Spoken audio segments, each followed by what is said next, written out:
सलाम हिंदुस्तान दोस्तों, हैदराबाद व्लॉग 17 में आपका हार्दिक स्वागत है। देखिए हैदराबाद की एक और सुबह, और आज मैं आपको लेकर चलूँगा हैदराबाद के बिरला मंदिर और बताऊँगा स्क्रीन पर दिए गए शब्दों के अर्थ और उनके सेंटेंसेस। ये नज़ारा हैदराबाद डेक्कन रेलवे स्टेशन के पास का है। यहीं हम ठहरे हुए थे, इसी इलाके में, आपको बताया भी था।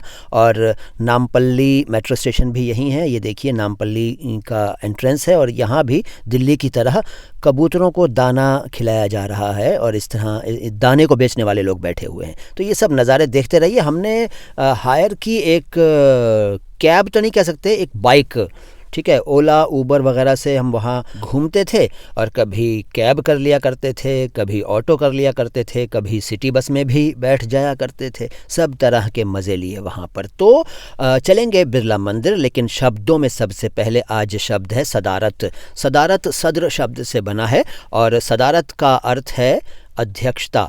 सद्र मतलब अध्यक्ष और सदारत का मतलब अध्यक्षता। सामने सियासत लिखा हुआ है, वहाँ का बड़ा मशहूर अखबार है। सियासत का मतलब होता है पॉलिटिक्स, राजनीति।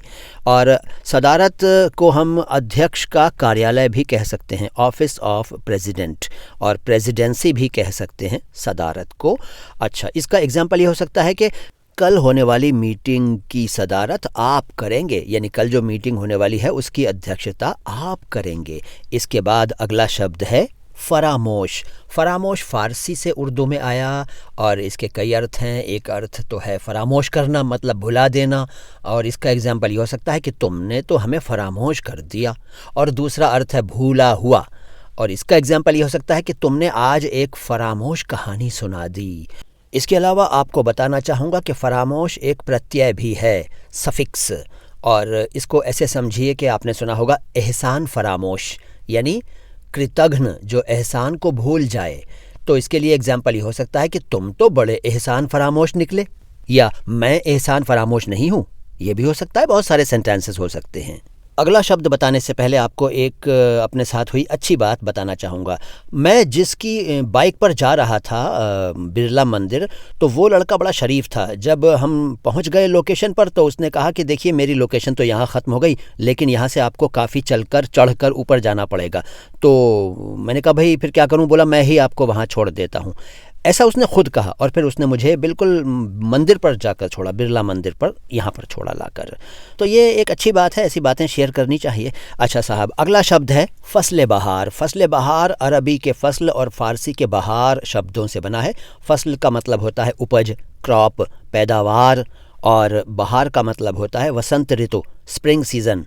और इसके अलावा खूबसूरती, जवानी, खुशियाँ, ये भी अर्थ हैं बहार के, लेकिन ज़्यादा प्रचलित अर्थ जो है वो वसंत ऋतु ही है। तो फसल बहार का अर्थ होगा बहार के मौसम की फसल, यानी बहार के मौसम की पैदावार। और इसका एग्जाम्पल ये हो सकता है कि फसल बहार खूबसूरत होती ही है।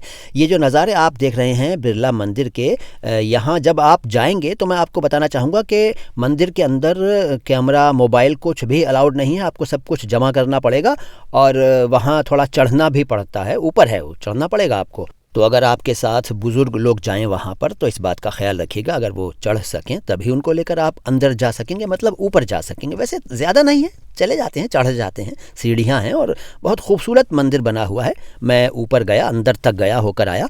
वहाँ ऊपर से हुसैन सागर झील भी दिखाई पड़ती है। नज़ारे देखते रहिए और जानिए अगला शब्द। अगला शब्द है मुबाह। मुबाह अरबी से उर्दू में आया और इसका मतलब है जिसकी इजाज़त हो, यानी जायज़। और बताऊं आपको तो इस्लामी कानूनों के अनुकूल। इसका एग्जाम्पल ये हो सकता है कि उसने जो किया वो मुबाह नहीं था।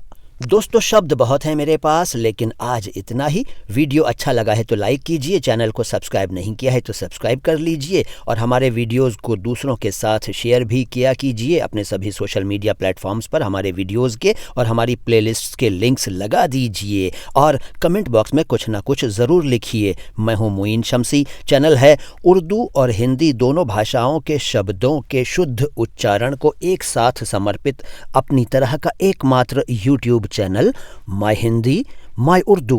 देखते रहिए हमारे वीडियोस और दूसरों को भी दिखाते रहिए। सलाम हिंदुस्तान।